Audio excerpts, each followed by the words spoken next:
I should have known the moment Vanessa walked back into our home that something had shifted. She glowed. Literally. Not from sunburn or spa treatments, but from something deeper, something I couldn't quite place. Her hair was styled differently, like someone else had run their hands through it, and her smile was just a little too satisfied. I brushed it off at first. After all, she had just come back from a girls' trip to Cancun. Maybe it was just the vacation high. That night, she made my favorite dinner, pan-seared salmon with lemon risotto and a crisp white wine chilled just the way I liked it. She even wore the red sundress I'd bought her 2 years ago, the one that always hugged her in the right places and made me think unholy thoughts every time she bent over. The candlelight flickered on her skin, and for a moment, I felt like I was staring across the table at a version of her I hadn't seen in years. She sipped her wine and gave me this almost bashful smile. "There's something I've been thinking about," she said, her voice light, almost teasing. "Okay." She bit her lip, something she usually only did when she was nervous or turned on. My stomach tensed, but I didn't know why. "I've been doing some reading," she started, "and talking with the girls." Oh, whenever talking with the girls preceded a sentence, it usually meant trouble. She reached across the table, laid her hand over mine. "Have you ever thought about us having an open marriage?" I froze. For a second, I thought she was joking. I actually laughed, dry, awkward, disbelieving. "What?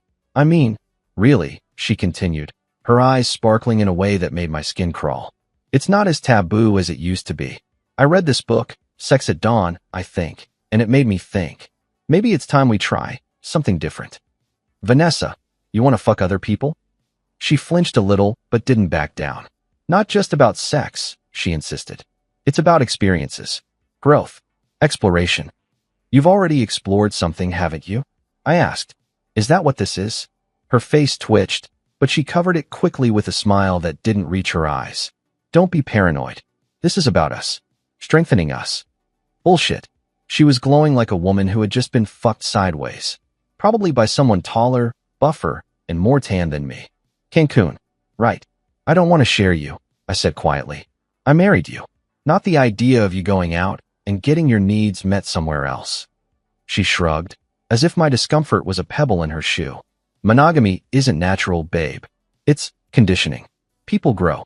Sometimes they need more than one person can give." I pushed my chair back. "So this is where we are now. I just want to talk about it," she said, playing with the rim of her wine glass. "No decisions yet. Just think about it." I couldn't eat after that. I went out to the backyard, sat in the dark and stared up at the sky, trying to remember what love used to feel like with her. Not obligation. Not betrayal dressed up as enlightenment. Just love. The next night, we had dinner with her best friend Paige. Vanessa acted normal, laughing at Paige's stories, sipping wine like she hadn't just dropped a nuclear bomb in our marriage the night before. But Paige couldn't meet my eyes. Not once. She smiled politely, picked at her pasta, and barely spoke above a whisper. Every time Vanessa brought up the trip, "Oh my God, remember that club on Thursday? Or that guy at the beach bar who hit on both of us?" Paige's expression stiffened. I watched her. I knew that look. Guilt. She was hiding something. Later, after Vanessa went to the kitchen, I asked Paige how the trip had been. Simple, innocent. But her voice cracked. "It was fine," she said too quickly. "Just, sun and drinks." "Who else went with you guys?" I pressed. She blinked. "Just the usual girls." Lie. I knew it then. Vanessa wasn't suggesting an open marriage. She was justifying something that already happened. And Paige, sweet, socially awkward Paige, was stuck in the middle of a lie she didn't know how to carry. Vanessa came back, and the conversation snapped back into light laughter, but the damage was done. I barely slept that night. My wife, was not the woman I thought she was. She came home with sand in her suitcase and someone else's scent on her skin, and now she wanted to talk about boundaries and experiences as if I should be grateful. The sex that night, if you could call it that, was different. She initiated, which was rare. She kissed me hungrily, almost desperately, but it felt like performance. Her body was warm, responsive, wet even, but her mind was somewhere else. When she straddled me, grinding down slow and deep, she whispered, "Does this feel good, baby?" And I swear to God, I wondered who she imagined was underneath her. I almost stopped her right there, but I didn't. I let it happen. Because I needed to know what it felt like to be inside her again, to remember what we had before it slipped away completely. When it was over, she rolled off me with a satisfied sigh and fell asleep fast. I stared at the ceiling for hours. The line had been drawn. She had stepped over it. And even though she hadn't admitted it yet, I fucking knew, that someone else had already been inside her. But I wasn't going to play the fool. Not this time. She wanted open? Fine.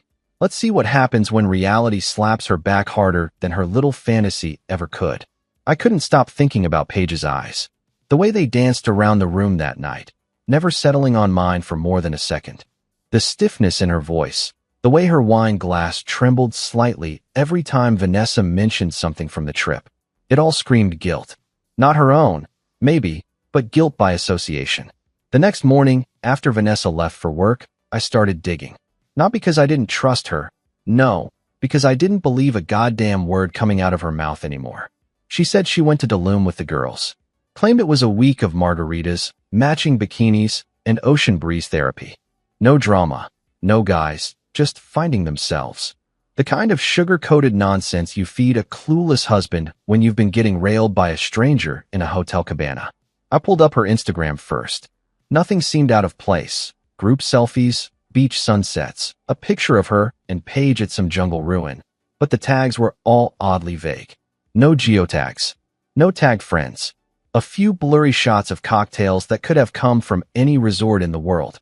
When I clicked on the comments, I noticed something weird. None of the other girls commented. In fact, none of them even liked the photos. Curious, I checked Paige's page next. She hadn't posted a single photo from the trip. Not one. Her last post was from over a month ago, a picture of her cat. So I went deeper. I looked at the metadata on Vanessa's photos. Yeah, I know, paranoid husband energy, but I wasn't about to sit there and ignore the sirens blaring in my gut. And sure enough, the timestamp on one of the beach photos said it was taken 3 days after she said they returned. Another had a completely different date embedded in the file. That was strike one. Then I looked up the names of the other girls she claimed were on the trip. Erica, Tanya, Liv. I didn't have them as contacts, but I knew their handles. I found Tanya's account quickly. She had been posting selfies from her downtown apartment all week. Same with Erica, multiple pictures from a friend's birthday party. Liv was in Colorado visiting family. None of them had left the damn country. So who the hell was she really with? My stomach dropped. Later that evening, I brought it up casually over dinner. She was scrolling through her phone, fork pushing her chicken around like she wasn't really hungry. So, Erica posted a picture from her rooftop the day you said she was with you. She didn't look up. Yeah, she left early. She posted 5 days into the trip. Vanessa paused, her fingers hovering above the screen. Oh, right. Maybe I'm thinking of someone else. I don't know. I was drinking a lot. Can't remember the whole week exactly. Strike two. And Liv posted pictures with her parents in Aspen. Her voice got tighter. Okay, what are you getting at? I met her eyes. I'm just saying, the timeline doesn't add up. She sighed, put her phone down, and gave me the most patronizing smile I've ever seen on her face. You're spiraling. This is exactly what I was worried about. You're turning into that guy. The jealous, insecure husband who can't handle the idea of his wife having a little freedom. Freedom. She made it sound like I was the one putting shackles on her, not the one being lied to. Her voice got cooler, more practiced. Like she'd rehearsed it. Honestly, this is why I wanted to talk about the open marriage idea. Because I knew this would happen eventually. You'd start snooping, panicking. You can't stand the idea of not being in control. I can't stand being lied to, Vanessa. God, she snapped. Not everything is a lie. You think you're some detective now because you checked a few Instagram tags? No, I said, keeping my voice even. I think something happened on that trip that you're not telling me. And I think Paige knows. That's when she froze, just for a split second. Her expression didn't change much, but I saw it. A flicker, a flinch, a flash of fear before she swallowed it back down. Leave Paige out of this, she said firmly, which told me everything. After dinner, she went to take a bath. I watched her walk down the hallway, towel in hand, back straight. No guilt, no apology, just distance. She closed the door behind her. I heard the water running. I sat on the edge of the couch in silence. A few minutes later, I heard the faint sound of her phone buzzing in the kitchen. She'd left it unlocked. A rookie move for someone with something to hide. I don't know what I expected. Dick pics, steamy messages, some shadowy lover named Mark or Adrian. But it wasn't that. It was Paige. A message from her, time-stamped that afternoon. I can't keep covering for you. He deserves to know. Another one from last week. I'm sick over this. You said it was just a fling. Why are you still talking to him? And one more, buried in the archive. If he finds out, I'm done. I can't be part of this anymore. My heart beat so loud in my ears, I almost didn't hear the water stop. I locked the phone and set it down. The next day, I ran into Paige at the coffee shop on 3rd. Total coincidence. She looked like hell, tired, hair up, oversized hoodie. Not her usual polished self. When she saw me, her eyes widened, and she froze mid-step, like a deer caught in headlights. Hey, I said, voice calm. Got a minute? She hesitated, then slowly nodded. As we sat down across from each other, she fidgeted with her sleeve, biting her lip. How was the trip? I asked. Her jaw clenched. Please don't do this here. So it wasn't a girl's trip? She stared at her hands, then looked up at me. I can't talk about it. Not now. You already did, Paige, I said softly. Your text to Vanessa? Her face crumpled, the guilt hitting like a wave. Shit. And right then, I knew the dam was about to break. But I didn't push further. Not yet. I stood up, looked her in the eye, and said, when you're ready to stop lying for her, call me. Then I walked out, because I knew the truth was coming, and it was going to hurt like hell. Paige's call came 3 days later.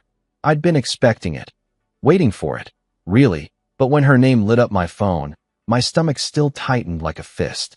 I answered on the second ring. Can we talk? She asked, her voice thin, shaky. Please. Not at your house. Not anywhere Vanessa might see us. Where? She named a quiet cafe on the far side of town, the kind of place where nobody knows anybody and nobody cares enough to listen in. Neutral ground. Half an hour later, she walked in wearing a soft gray sweater that swallowed her frame, hair pulled into a low ponytail. She looked exhausted, not just physically, but the kind of tired that sits in your bones. When she spotted me, she hesitated at the door, like she was still deciding whether this was the worst idea she'd ever had. She finally approached, lowering herself into the seat across from me. Thanks for meeting me, she whispered. Paige, what's going on? I asked, keeping my voice low. You said you needed to talk. Her hands trembled as she wrapped them around her coffee cup. She didn't drink, just held it like she needed the warmth to keep herself from falling apart. I wasn't supposed to get involved, she murmured. I told her I didn't want any part of this. I told her it was wrong. My pulse started pounding. So it did happen, I said quietly. She met someone. Paige's eyes filled instantly, glassy and wide. She looked away, like she couldn't stand to see the hurt she knew she was about to dump in my lap. I'm so sorry, she whispered. I didn't know what else to do. She swore it was just a fling. She begged me not to tell you. Said the trip was already booked as a girl's trip, and she just, Paige swallowed hard, used it as cover. I leaned back, exhaling slowly. I'd expected it. Hell, I'd practically known. But hearing it spoken aloud made the room tilt. Paige covered her mouth with a shaking hand. It wasn't a girl's trip at all. The others didn't even know about it. She flew down there to meet him. Who is he? I asked, though the name didn't matter as much as the answer. Paige shook her head. Some guy she met online. Or through a friend of a friend, I don't know. She never told me his name. Just that he was exciting. The word hit me like a punch. Exciting. As if I wasn't. As if our life, the one we built together, had somehow become too dull for her. She told me it only happened once. Paige added quickly, her voice breaking. But that's not true. It wasn't just one night. It was all week. And she told me. God, I hate saying this. She told me it made her realize she wanted more freedom. That she'd bring it up with you eventually. By asking for an open marriage, I said bitterly. Paige nodded. She said if you agreed, she wouldn't have to hide anything. And if you didn't, Paige hesitated, looking suddenly nauseous. She said maybe that meant you weren't compatible anymore. The words burned. So that's it. I asked. She cheats on me and then dresses it up as personal growth? Paige flinched like I'd struck her. I'm sorry. I'm so sorry. I tried to talk her out of it. I told her she was being selfish. I didn't want to lie to you, but she was my friend, and I. Her breath hitched. I didn't know what to do. Why tell me now? I asked softly. She looked up then, eyes shimmering. Because you deserve the truth. And I can't keep watching her pretend nothing happened. It's tearing me apart. There was a long silence between us, heavy and thick with things neither of us knew how to say. I stared at the condensation sliding down my untouched glass of water, trying to steady my breathing. Paige spoke first. When you asked about the trip the other night, I couldn't even look at you. It felt like lying to your face. It was lying to my face. I know. Her voice broke completely, and I hate myself for it. Before I could respond, she reached across the table and touched my hand. Not a romantic gesture, not even flirtation, just an instinctive attempt to comfort. The touch sent a jolt through me anyway, unwanted but undeniable. She pulled her hand back quickly, cheeks flushing. Sorry, I feel terrible. I studied her for a moment. Paige wasn't the culprit here. She was collateral damage, dragged into Vanessa's mess, just like me. You didn't cheat on me, I said. You're not the one who lied. She closed her eyes, exhaling shakily. Thank you, but it doesn't make it easier. I should have told you sooner. I know that. Why didn't you? She hesitated. Because I didn't want to lose her friendship. And because I didn't want to hurt you. You're hurting me now, I said gently. I know. Tears slipped down her cheeks. But you deserve to know the truth. All of it. I reached across the table this time, placing my hand over hers. She didn't pull away. For a moment, we just sat like that, two people connected by betrayal that neither of us had chosen. Two people who weren't supposed to share anything more than dinners and holiday parties and surface-level friendship. But something shifted in that quiet cafe. Not romance. Not desire. Just a connection built on shared grief. When we stood to leave, Paige wiped her eyes and whispered, "Please don't hate her. Or me." "I don't hate you," I said. "But Vanessa, that was a different story. I didn't plan the confrontation. It wasn't a strategic move or a dramatic setup. It happened the way these things often do, spontaneously, violently, and far messier than I wanted it to be. I came home late, hours after my meeting with Paige. I had driven around the city for what felt like an eternity, mind racing, hands numb on the wheel. There's something surreal about having your entire reality exposed and ripped out from under you in a quiet coffee shop while an espresso machine hisses nearby. I should have felt angry. I should have screamed. But mostly, I just felt hollow. When I walked into the house, Vanessa was on the couch in yoga pants and a tank top, her bare feet propped on the ottoman, some Netflix series humming in the background. She looked up and smiled like nothing had happened. "Hey babe, you okay? You look tired." I stood in the doorway, staring at her, coat still on. She muted the TV, concern touching her voice. "Everything all right? You fucked someone in Tulum." The words came out too flat, too cold. They didn't sound like me. She blinked, and for a moment, there was nothing. Just silence and that frozen expression like a deer about to sprint. Then came the slow exhale. I figured Paige would crack eventually. So, no denial. No feigned shock. Just acceptance. Just another mask sliding into place. "I wanted to tell you," she said quickly, setting the remote down. "I really did. But I didn't want to blow up our marriage over one mistake." "One," I said, stepping further into the room. "You spent an entire week with him. That's not a mistake. That's a fucking relationship." "It wasn't like that." "Then what was it, Vanessa?" My voice rose without permission. "Was it an emotional detox? A wellness retreat where you happened to land on some stranger's dick?" She stood now, hands up, placating. "Okay, I deserve that. But it's not that simple." "Really?" Because Paige made it sound pretty simple. "You met a guy. You planned a lie. You spent a week getting off while I sat at home thinking you were on a girl's trip." Her jaw tightened. "Don't make it sound so cheap." "It was cheap. That stung." She flinched, looked away. "It wasn't just sex," she said after a beat. My chest tightened. "That's supposed to make me feel better?" "No," she rubbed her temples. "I mean, it was sex, obviously, but it also made me realize something. About myself. About what I need." "And what do you need, Vanessa?" She met my eyes, and what I saw there broke something in me. "More," she said softly. The silence that followed was deafening. "You have a husband who loves you," I said. "You have a home, a life, a marriage, and that's not enough?" "I'm not saying you're not enough," she said quickly, stepping toward me. "I'm saying I'm evolving. I'm learning about myself. I've changed, and I don't want to pretend that I haven't." I turned away, jaw clenched. "So that's why you want an open marriage," I muttered. "Because cheating wasn't thrilling enough. You want to make it official now." She didn't respond. Was this guy better? I asked, not sure if I even wanted the answer. Was the sex that good? That's not fair. No, but it's honest. Vanessa walked over, placed her hand on my chest. I didn't move. I didn't push her away, but I didn't respond either. It wasn't about him. It was about me, she said. I didn't want to hurt you. I thought maybe if we could explore, together, we'd both grow. I stepped back, her hand falling away. You didn't want to hurt me? You planned this. You manipulated Paige. You lied to my face every night leading up to that trip. She looked down, ashamed, but not sorry. There's a difference, and I felt it in my gut. I'm not the bad guy here, she said softly. My laugh was sharp. Aren't you? She opened her mouth, closed it, then sat back down on the couch like her legs couldn't hold her anymore. Her eyes were glassy, but no tears fell. I didn't expect to fall apart over this, she said. But I'm not going to apologize for figuring myself out. You're not going to apologize, I repeated, stunned. I'm sorry I hurt you, she corrected. But I'm not sorry I had the experience. That was it. I turned and left. I didn't know where I was going. I just needed to not be there. Not in that house. Not with her. I drove without direction, hands gripping the wheel too tight, trying not to scream. The hurt was raw, but the rage underneath, it was volcanic.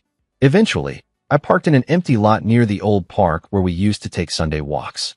I just sat there, head back against the seat, eyes burning, chest tight. I don't know how long I sat there before there was a tap on my window. I looked up, startled. It was Paige. She held up a coffee cup, her other hand tucked deep into her coat. Her eyes were swollen, red, as if she hadn't slept either. I had a feeling you'd be here, she said when I rolled the window down. You following me now? No, she said, managing the tiniest smile. Just hoping. I didn't speak. She circled around and slid into the passenger seat. I told her I was done covering for her, she said. And she didn't even fight it. She just said, I figured, like it was inevitable. I looked at her, at the lines of guilt etched across her face. She'd been dragged into the storm too, I realized. She didn't deserve this either. I confronted her, I said finally. She didn't deny it. Didn't even try. Paige looked at me for a long time, her expression softening. God, she whispered. I'm so sorry. She reached out again. Her hand brushed my arm. Just a light touch, but I felt it like an electric current. I closed my eyes. The cold air inside the car felt heavier now. Do you want to be alone? She asked. No. The word escaped before I could think. She leaned over and hugged me. Tight, firm, grounding. I held her back. At first, it was comfort, but it lingered, longer than it should have. I didn't want to let go. Paige didn't mean to stay that long. She was only supposed to check on me, make sure I wasn't spiraling in the dark like some heartbroken cliche. But 1 hour turned into 2, and 2 into nearly 4. We never moved from the car. The windows fogged slightly from our breath, and the world beyond the glass felt distant and irrelevant. When she finally said, I should go, neither of us reached for the door handle right away. You don't have to, I said. That pause lingered. She looked down at her hands in her lap, then up at me, eyes clouded with guilt and something else. Something she didn't want to name yet. I do, she whispered. Because if I stay, I might say something I shouldn't. It hung there between us. Loaded, unspoken, and honest. She left with a quiet goodbye and a promise to check on me later. I watched her walk away, swallowed by streetlight shadows, the air between us still vibrating with everything we hadn't said. The next morning, Vanessa was gone before I woke up. No note, no text, just her side of the bed, cold and untouched. I found a half-drunk glass of red wine on the kitchen counter and her favorite mug still wet in the sink. She'd been home, but she hadn't wanted to see me, and I didn't chase her. Instead, I went about the day like a man holding himself together with tape and staples. I worked from home, responded to emails I barely read, drank too many coffees, and stared at my phone every 15 minutes, wondering if Paige would text first. She did. Just checking in. You okay? I wasn't, but I wrote, yeah, thanks for last night. Anytime. Later that evening, she stopped by. Not planned. Not dramatic. Just a quiet knock at the door and her voice through the wood. It's just me. She was holding a Tupperware of soup, because apparently heartbreak makes you look like someone who needs feeding. I let her in, and we sat on the couch while the news played in the background, neither of us watching it. The soup sat untouched on the coffee table. Paige curled her feet beneath her, sipping wine, eyes on her lap. I lied to you before, she said finally. Not about the trip, but before the trip. I glanced at her. What do you mean? I knew, she said. I knew she was planning something, even before she booked the flight. I went still. She told me one night at dinner. Said she was thinking of shaking things up. I thought she meant changing her hair or going to a yoga retreat or something stupid. But no, she was already talking to him. She called it an experiment. She said she felt like her body didn't belong to her anymore, that she wanted to be wanted by someone new.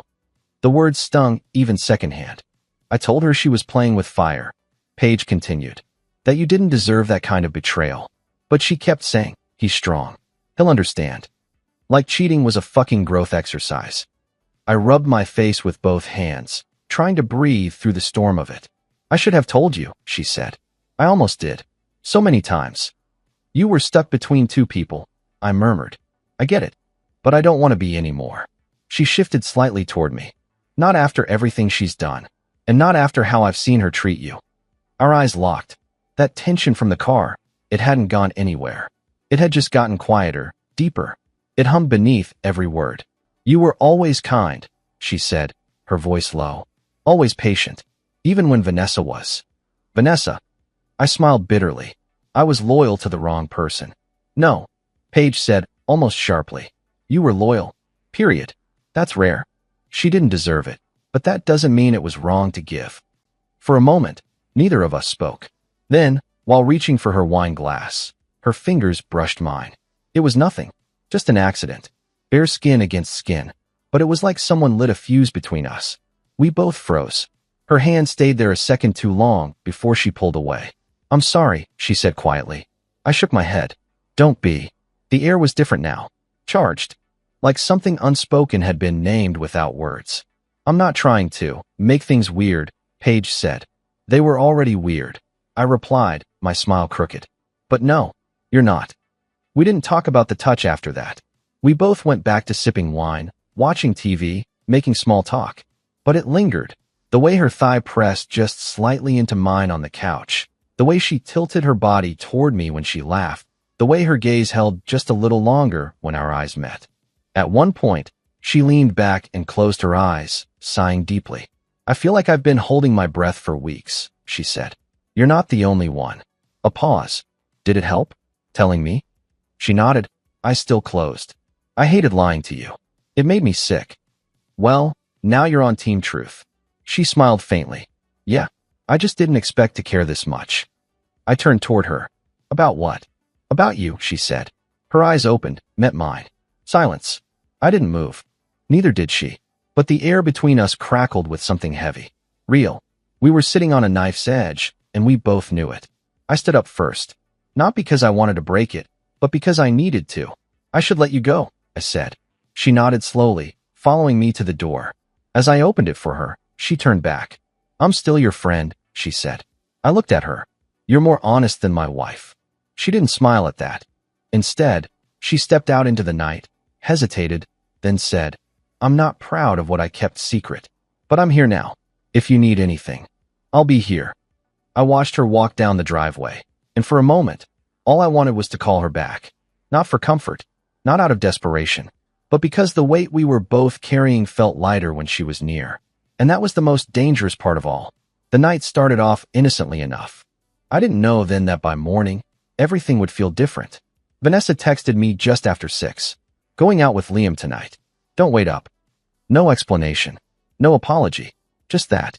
There was something sharp about the way she used his name so casually, like she was trying to provoke a reaction, or worse, no longer cared if she did. She wasn't asking for permission anymore. She was just doing what she wanted. And apparently, that now included parading her exploration through the front door of our fractured marriage. I stared at the message, reread it twice, then tossed my phone on the couch like it had burned me. I didn't respond. What was the point?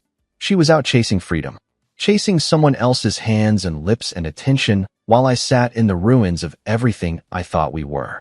I poured myself a drink. Then another. The house felt too big, too quiet. Every room echoed with memories I didn't want. The blanket on the couch still smelled faintly like her perfume, and it made me irrationally angry. I opened the windows just to get the scent out. It was nearly 9 when I got a knock at the door. I wasn't expecting anyone. When I opened it, Paige stood there in a raincoat, a bottle of wine in one hand, and a tentative smile on her lips. "I had a weird feeling," she said. "Call it a gut thing. Thought maybe you shouldn't be alone tonight." For a second, I just looked at her, and then I stepped aside. She slipped in, brushing a few wet strands of hair from her face. Her cheeks were flushed from the wind and drizzle, and she looked beautiful. Casual, real. The opposite of everything Vanessa had been lately. We sat on the couch and opened the wine. Talked about nothing and everything. The way people do when they're trying not to acknowledge the gravity sitting between them. "She told me she's seeing him again," I said after a while. "Like it's some new normal I just have to accept." Paige winced. "She's not even hiding it anymore. She doesn't need to. She thinks the open marriage excuse covers it." Paige swirled her wine in her glass. "That's not what an open marriage is supposed to be. No, it's what a coward calls it when they want to cheat with a clear conscience." Silence settled for a moment. Then Paige whispered, "I wish I'd stopped her sooner." "You tried." "I didn't try hard enough." I looked over at her. Her eyes were wet, but not from tears. Just overwhelmed. And honest. "She's my best friend," she said. "But I don't even recognize her anymore. She's not the woman I married." "Maybe she never was," Paige said gently. We let that sit for a while. I refilled our glasses. The wine softened the edges of everything. Grief, guilt, frustration. There was no pretending we were just friends anymore. Not really. Paige curled up beside me, her legs tucked beneath her. She was closer now than she had been before, and not by accident. "I hate what she did to you," she said. Her voice was quieter now, warmer. She looked at me in that way you never expect someone to. Like she saw all the broken pieces and didn't flinch. "You didn't deserve it," she added. "You never did." Something shifted. A breath caught in my throat. I didn't know if it was the wine or the months of emotional buildup between us, but I reached out, brushed a stray curl from her cheek. She didn't pull away. Her hand found my forearm, fingertips light, unsure. We were inches apart now, the space between us humming with hesitation and something deeper, heavier. "I don't want to be like her," she whispered. "You're nothing like her," I said. She swallowed, eyes flicking to my lips. "I don't know what this is. What we are." "Neither do I admitted. "But I know it feels real." That was the moment. We leaned in at the same time, slow, hesitant, like gravity had its own plan. Our lips touched, soft at first. A question asked in silence. Her hand slid to the back of my neck, my fingers resting lightly on her waist. It wasn't rushed. It wasn't lust. It was relief. Connection. Two people lost in the same storm, finding shelter in each other. The kiss deepened, her body pressing into mine. She tasted like red wine and rain, her breath warm against my cheek. I pulled her closer, feeling the heat rise between us. But then, she stopped, pulled back. Her chest rose and fell in fast, shallow breaths. Her fingers were still tangled in my shirt. "We can't," she said. "Not like this. Not while it still feels like betrayal." I nodded, heart racing, throat tight. "You're right." She let out a shaky breath. "I want to. God, I do. But I don't want to look in the mirror tomorrow and wonder if I became the thing I hated." "I would never let that happen," I said softly. "I know."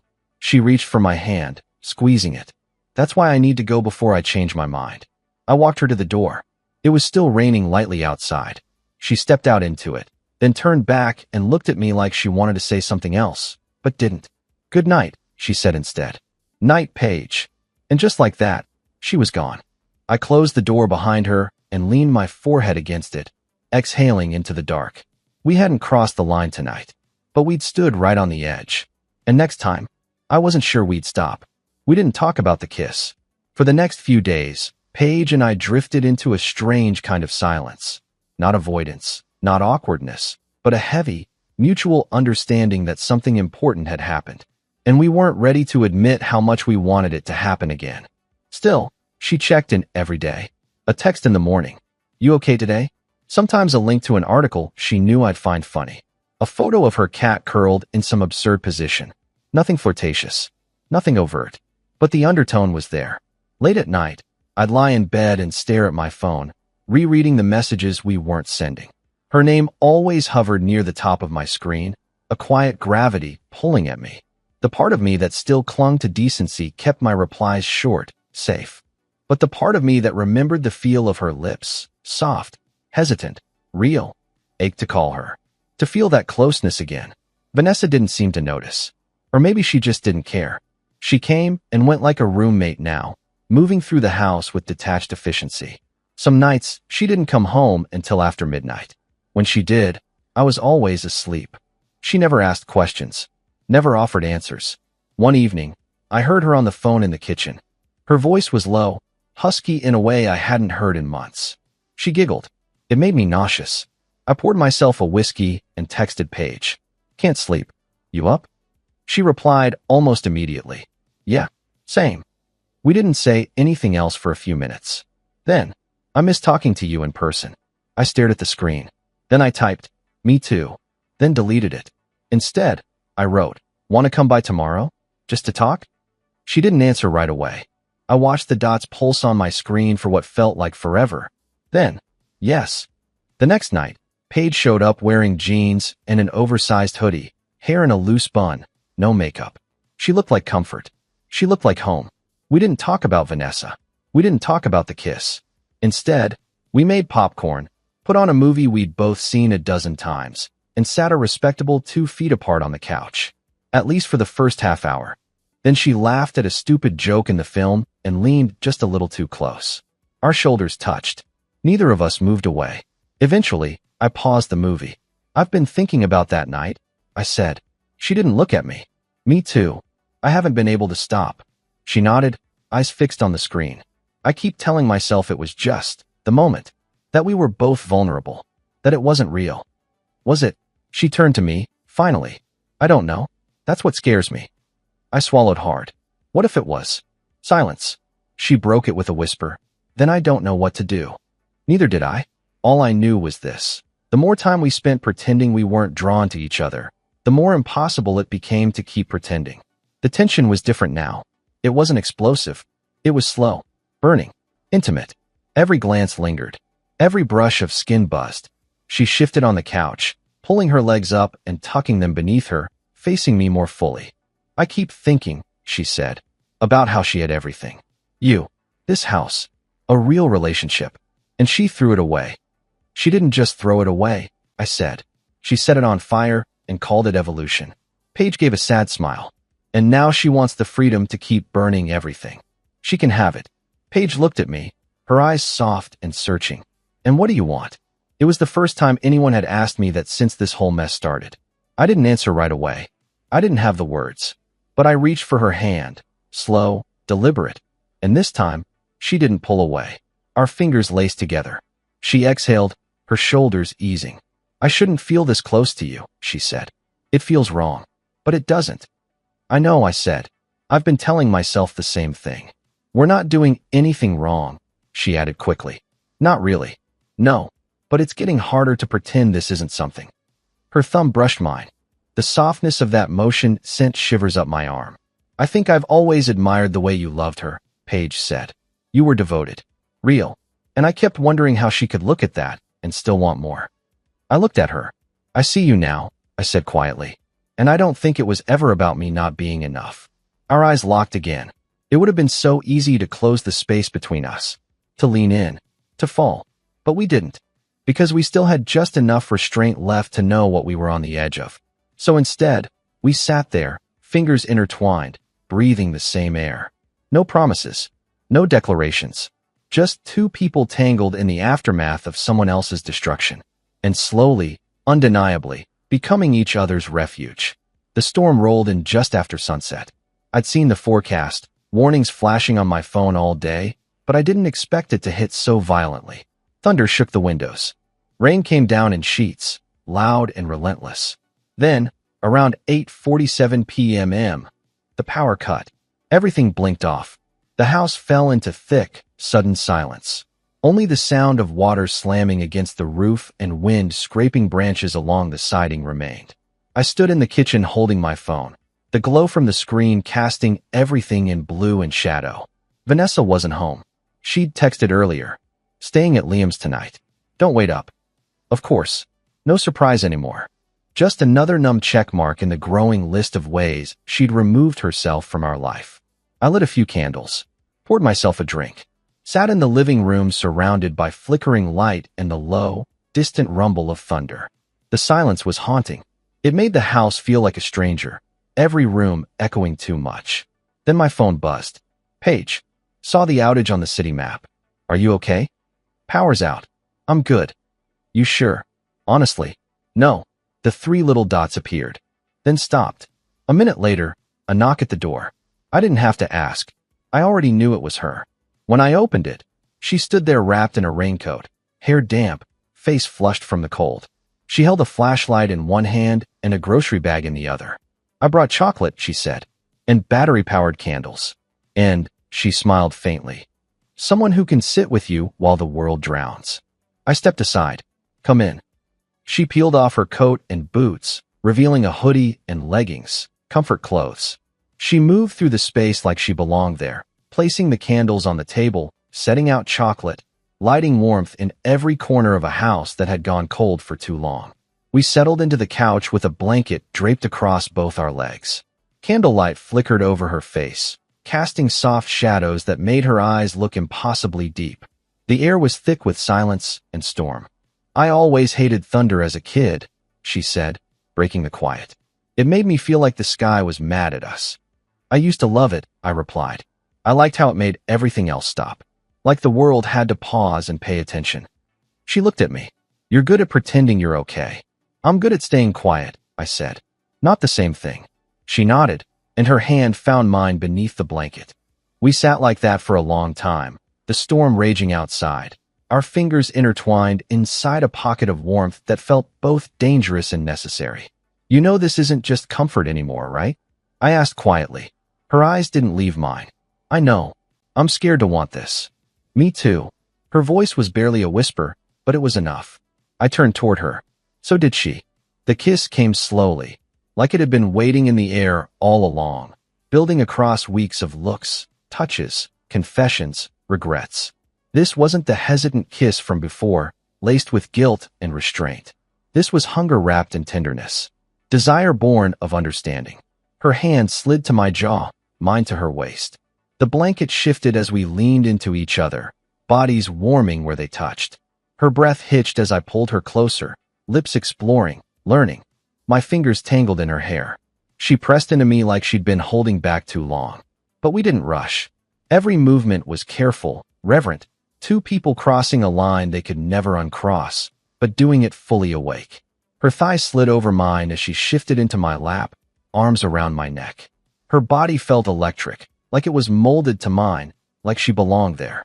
We kissed like we were trying to erase the parts of ourselves we hated. Her mouth was soft and urgent, and I wanted to memorize it. The taste of her, the feel of her fingers on my neck, the way she sighed when I pressed her just a little closer. But then, she stopped. Not abruptly, not like before, just slowed. Her lips lingered against mine, her breath brushing my cheek. She pulled back slightly, eyes still closed. I can't, she whispered, and my chest tightened, not with disappointment, but with something else, something gentler. I want to, she added quickly. God, I want to. But if we go further, I need it to be real, not just because we're angry or alone. I nodded. I don't want you to be a reaction to Vanessa, she said. You deserve more than that. So do you, I murmured. She rested her forehead against mine. We stayed there, wrapped in each other, not speaking. No more kissing, just silence and storm and breath. Eventually, she curled up beside me on the couch, her head on my shoulder, our hands still linked under the blanket. I didn't sleep. Not really. I just listened to the rain and held her. And for the first time in weeks, the ache in my chest felt just a little less sharp. Vanessa noticed. Not right away, but it didn't take long. Something shifted in the way she looked at me, subtle at first. Like she was trying to see something on my face that wasn't there before. She became quieter, sharper. She no longer announced when she was going out. She just did it. But when she came home, she hovered, like she was searching for clues. I stopped caring. The guilt that had once weighed heavy on me after that night with Paige had started to give way to clarity. Nothing had happened. Not really. Not in the way that counted. But everything had changed. And I didn't regret it. Paige wasn't an accident.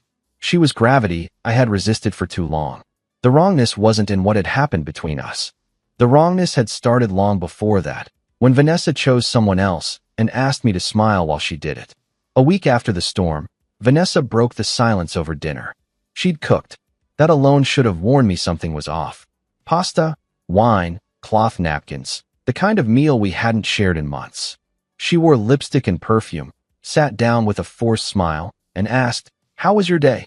Like we were a normal couple. I should have walked away, but I didn't. Halfway through the meal, she set her fork down, tilted her head, and said, "You've been quiet lately. I've had a lot on my mind." She sipped her wine. "You don't ask about Liam anymore." I stared at her, unsure if it was a trap. Should I? She leaned back, arms crossed. "It's just interesting. You were so upset before. Now nothing." "You told me you wanted freedom," I said. "I'm respecting that." Her eyes narrowed. "Or you're seeing someone." I didn't answer. She smirked. "Got it." I stood, collecting my plate. "I didn't say anything," I replied. "You didn't have to." That night, she didn't come home. The next day, Paige texted me. "I think she suspects something. She brought up you last night." "What did she say?" "Just asked if I'd seen you." I lied. We both knew it was unraveling. That evening, Vanessa came home early and caught Paige walking up our driveway with a Tupperware of food. I wasn't even expecting her. She'd texted 10 minutes before to say she had extra stir-fry and thought I'd want some. It was supposed to be harmless. Innocent. Vanessa pulled into the driveway just as Paige reached the porch. The moment froze like a scene in a movie. Car door slamming. Heels on pavement. Paige turning slowly, guilt already on her face. Vanessa's eyes narrowed. "What the fuck are you doing here?" Paige swallowed. "Dropping off dinner." Vanessa laughed, sharp and cruel. "Since when do you cook for my husband?" I stepped outside. "Vanessa," I said, warning in my voice. She looked between us like she'd finally solved the equation. "Oh my God," she said, voice rising. "It's you. You've been with her this whole time." "Nothing happened," Paige said quickly. "Not like you think." "Oh, really? You think I'm stupid?" She turned to me. "You let me be the villain while you fucked my best friend?" "Don't," I snapped. "Don't you dare pretend you're the one who's hurt." She scoffed, eyes blazing. "So it's true." "No," Paige said again. "We haven't." "Save it, Paige," Vanessa snapped. "You're a liar. You've been sniffing around him for years. Don't pretend this just happened." Paige stepped back, hurt flashing across her face. "I didn't mean for this to happen." "You're disgusting," Vanessa spat. "You know what? You deserve each other." "Stop it," I said, stepping between them. "You don't get to come home after weeks with your new boyfriend and act shocked that someone else gives a damn about me." Her expression turned cold. "So it's love now?" she sneered. "You're in love with Paige?" I didn't answer. That silence was its own confession. Vanessa scoffed, turned, and started walking back to her car. "Where are you going?" I asked. She didn't turn around. "To someone who actually respects me." I didn't say what I wanted to. That respect is earned, and she'd lost mine long ago. Later that night, Paige texted me. "I'm sorry. I didn't want it to come out like that." "I know. She hates me now. She hated you the second you stopped covering for her." I stared at the last message for a long time, then typed, "She knows about the kiss now. Do you regret it?" There was a long pause. Then, "No. Do you?" Not for a second. Another pause. Then, "Are we in trouble?" I didn't know if she meant with Vanessa, or emotionally, or if we were standing at the edge of something that could ruin us both. But I wrote, "Probably, but I don't care." And I meant it. The house was too quiet after the explosion. Vanessa didn't come back that night. I wasn't sure if she was with Liam or just driving in circles with the windows down, letting her rage cool into something bitter and cold. Either way, I didn't hear from her. Paige didn't message me either. We were both just waiting for the final collapse. I didn't sleep. I sat on the couch with a drink in one hand, the room dimly lit, her perfume still faint on the blanket Paige had used the last time she'd been over. It made me feel more haunted than comforted. I knew what was coming. The next morning, Vanessa returned. Not quietly. She stormed in like she owned the space, hair messy, wearing sunglasses even indoors. She dropped her keys on the kitchen island like she was slamming down a verdict. I was at the dining table, drinking black coffee. She stood across from me, pulled off her shades, and stared at me with red-rimmed eyes. "You and Paige," she said, no build-up. "Tell me everything." I didn't blink. "There's not much to tell." "Bullshit." Her voice cracked. You kissed her. Yes. When? The night of the storm. She laughed, shaking her head. Unbelievable. You had the audacity to kiss my best friend while I was out with someone else. I stared at her.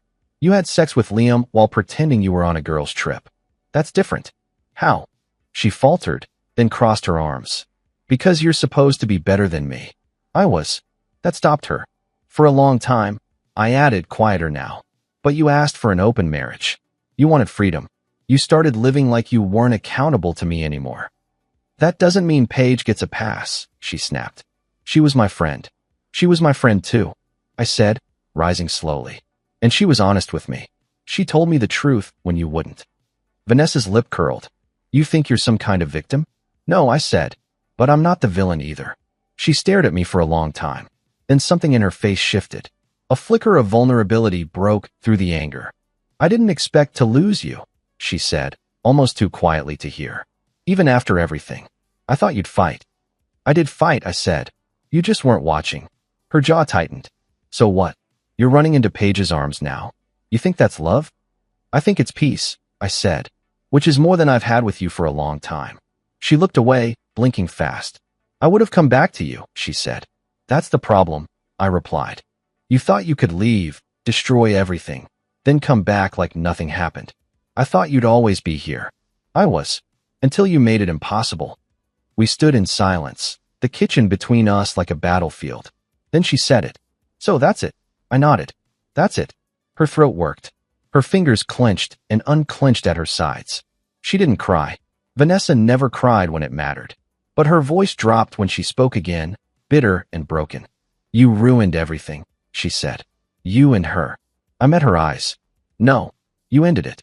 You opened the marriage. That was the moment you stopped being my wife. She stared at me, stunned. I picked up my coffee and turned to walk away. Behind me, I heard her voice, quiet, like an echo. You'll regret this. I paused at the stairs but didn't look back. I already regretted staying this long. Later that night, Paige came over. Not in secret this time. Not in fear. She parked right in the driveway, walked up the front steps like she belonged there, and I opened the door before she could even knock. You look like hell, she said gently. Been a long day. I heard. I stepped aside, and she came in slowly, like she was expecting a landmine to go off at any moment. She told you everything? I asked. She sent me a voice message, Paige said, looking down. 3 minutes long. Called me every name in the book. I'm sorry. She said I betrayed her. Paige's voice cracked slightly. And maybe she's right. She betrayed you too, I said. You just finally stopped protecting her. We sat on the couch. This time, we didn't pretend we weren't drawn to each other. We didn't leave space. Paige leaned against me, her head on my shoulder, and I rested my hand on her thigh, grounding us in this strange, quiet aftermath. I didn't mean for it to happen this way, she said. Neither did I. I don't even know what this is between us. It's something, I said, and maybe that's all we need to know right now. She looked up at me, her eyes soft and tired. She's never going to forgive me. She'll learn how it feels. We sat there for a long time, just breathing, sharing silence like it was something sacred. No heat, no sparks, just two people coming to terms with the weight of what had broken and what was beginning to bloom. When Paige finally stood to leave, she turned to me and said, I'm not going to rush this. I wouldn't let you, I replied. She nodded, her eyes searching mine. But I want to be here, she added. That was enough. For now. Vanessa moved out on a Thursday. No dramatic farewell. No slamming of doors or shouted goodbyes. Just the low hum of a moving van in the driveway. A few trips in and out with her things, and the quiet clink of glass when she packed away her stemware. I didn't offer to help. She didn't ask. She kept her eyes down as she moved through the house, ignoring the framed photos we still hadn't taken down. Ignoring me. There was only one moment of stillness, when she passed the living room and saw the blanket Paige had left folded on the couch. She paused, stared at it for maybe half a second, then turned and walked away. By mid-afternoon, she was gone. Just like that, she erased herself from the life we built. And strangely, I didn't feel hollow. I didn't feel victorious either. It wasn't a relief or a loss. It was something more muted. Like closing the final page of a book you stayed with too long. Not because it was good, but because you needed to know how it ended. The house was quiet again, but not empty. Paige didn't come over right away. She gave me space, said she wanted to let the dust settle. That first week without Vanessa was strangely peaceful. I worked, cleaned, slept better than I had in months. I started cooking again, real food, not just takeout and whiskey. On the 6th day, I texted her. "You doing okay?" She replied a minute later. "I miss you. Then come over." 10 minutes passed. Then, on my way, that evening, she walked in without knocking, holding a bag of groceries and wearing the same soft smile she used to wear when we were still pretending everything was innocent. "Made you dinner," she said. I raised an eyebrow. "You didn't even ask if I was hungry." "I'm not here to ask permission," she teased. We made pasta and garlic bread. She played music while she chopped vegetables. I opened a bottle of wine.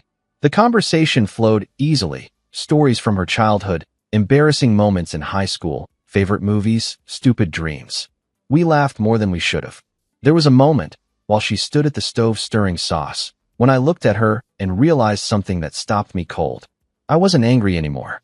Not at Vanessa. Not at myself. Not even at what had been lost.